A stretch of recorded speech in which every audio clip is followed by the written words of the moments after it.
Salam kapatid, kumusta? This is Al, Efforts by Profession, and isa na po tayong negosyante ngayon. Kapatid, I hope okay ka lang sa kalagayan mo ngayon. Whatever challenges dyan, alam kong kayang-kaya mo yan. And for today's video, mag-storytelling naman tayo. And sa mga tao na napanghihinaan na ng loob, sa mga tao na nakakalimot na sa kung ano man yung pinangako sa sarili. So, magkukwento lang ako.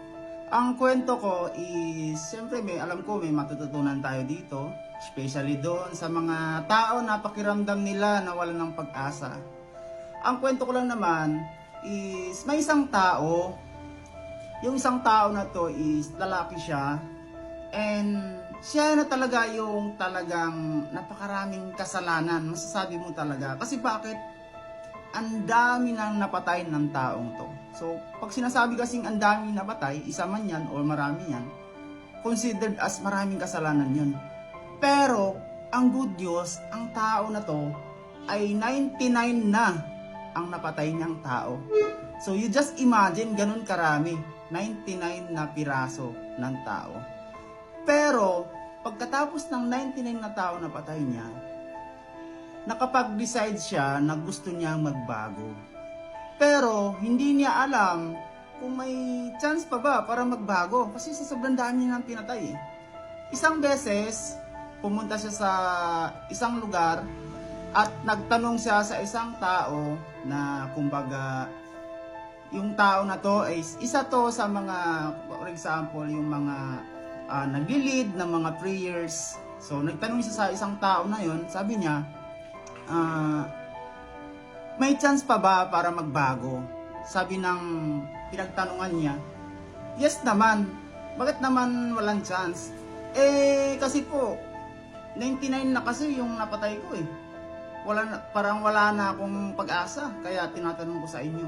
Nung narinig ng pinagtanungan niya kung ilan na yung napatay niya, sabi ng pinagtanungan niya, wala ka ng chance para magbago.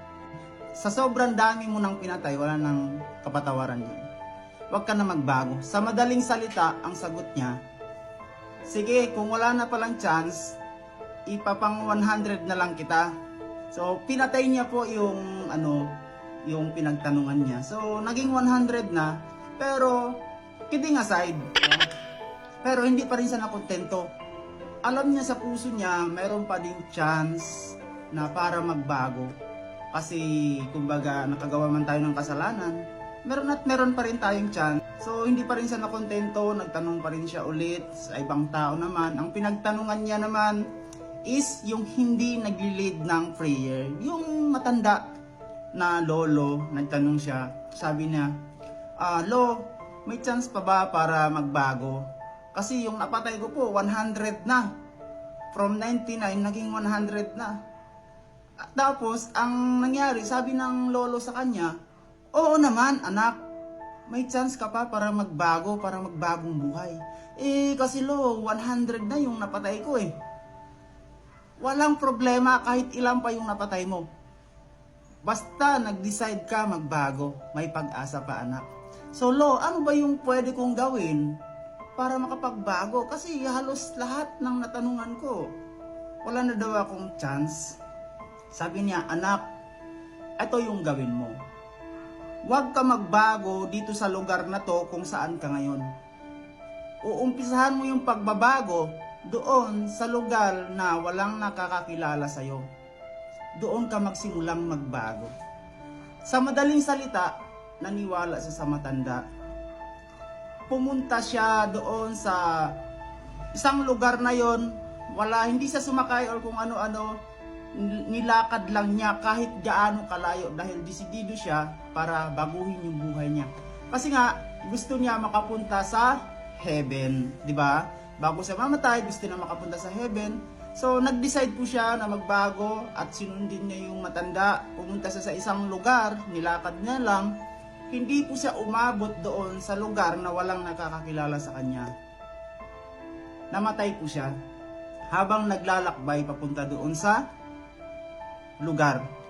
So, ang nangyari nung namatay po siya, sabi ni Shaitan, papunta yan sa impyerno kasi 100 na yung pinatay niyan. Sabi naman ni God, sabi niya, hindi, papunta yan siya sa heaven kasi nag-decide na siya na gusto niya magbago. Kapatid, ano yung lesson sa kwento na yon? Siyempre, para sa akin, kahit gaano pa kahirap ng situation natin ngayon, kahit sa tingin mo na para bang wala ng pag-asa, kapatid, lagi kang maniwala sa taas, sa higher creator. Maniwala ka and mag-decide ka. Normal lang tayo na nagkakamali, normal lang na nagkakaroon tayo ng situation na hindi maganda, pero once na nag-decide ka na gusto mong may mabago dyan sa situation mo kung ano man yan, gawin mo, lakasan mo yung loob mo. Kailangan mo lang talaga mag-decide and magtiwala sa sarili mo kung ano yung alam mo sa loob mo, sa puso mo, gawin mo yan. Minsan kasi hindi mo kailangan maniwala lang sa kung ano yung nakikita mo. Kailangan mo ding tanungin sa lahat. Kasi alam ko, meron at merong tao na magiging channel of blessing at magiging kasagutan dyan sa mga tanong mo sa sarili mo kung bakit ganito, bakit ganyan, para makuha mo na rin yung gusto mong buhay na para sa'yo. Yun lang, sana may natutunan kayo and don't forget to follow me.